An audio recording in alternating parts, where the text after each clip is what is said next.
Les verbes réfléchis au passé composé. And Ace wants to help you learn them.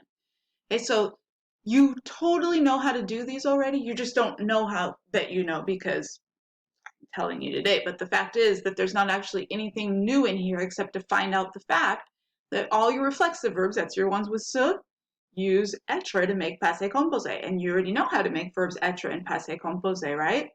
So now that I told you that, you can totally do all of these. So this is for all of your se verbs, right? Se laver, se lever, se réveiller, se coucher, se brosser les dents, all of those. So what do we already know about reflexive verbs that we've been doing so far? What's special about them?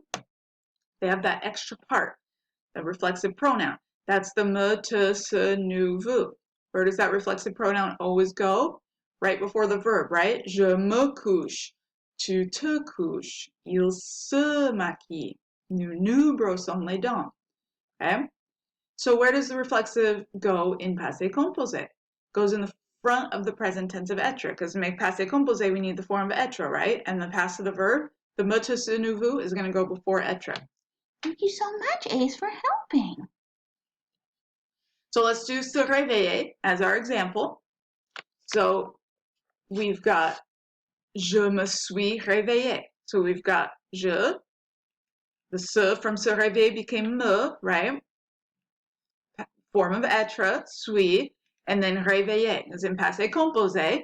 Se réveiller is an ER verb. So how do ER verbs always end in passé composé?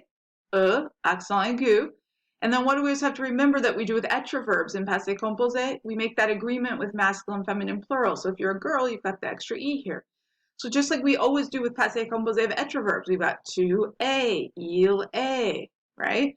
But before that, we've got the me, te, and se. And obviously these are T apostrophe and S apostrophe because of the vowel sound there.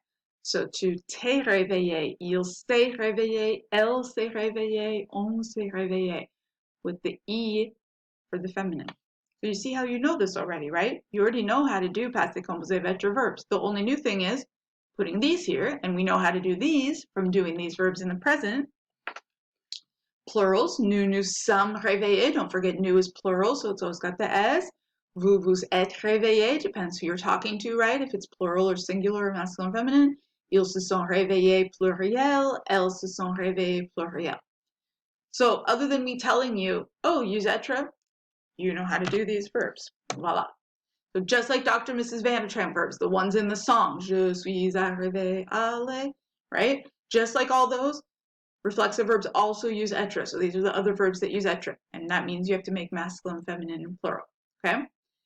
So what about the English meanings of reflexive and passé composé? Just to remind you, just like all the passé composé verbs, you actually get to say more than one thing possible at a time in French. When you say je me suis levé, that means I got up, I have gotten up, I did get up. It means all those possible things. So you get a 3-for-1 actually.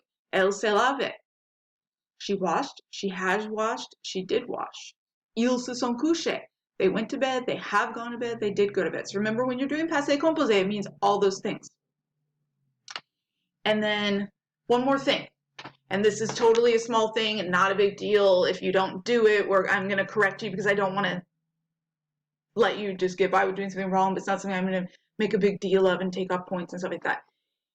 The rule is actually if there's a noun, but I'm going to say body part because for us that's going to be every sentence in relation to this topic. So if you see a body part after one of the reflexive verbs in these sentences, we're not going to make the masculine, feminine, plural.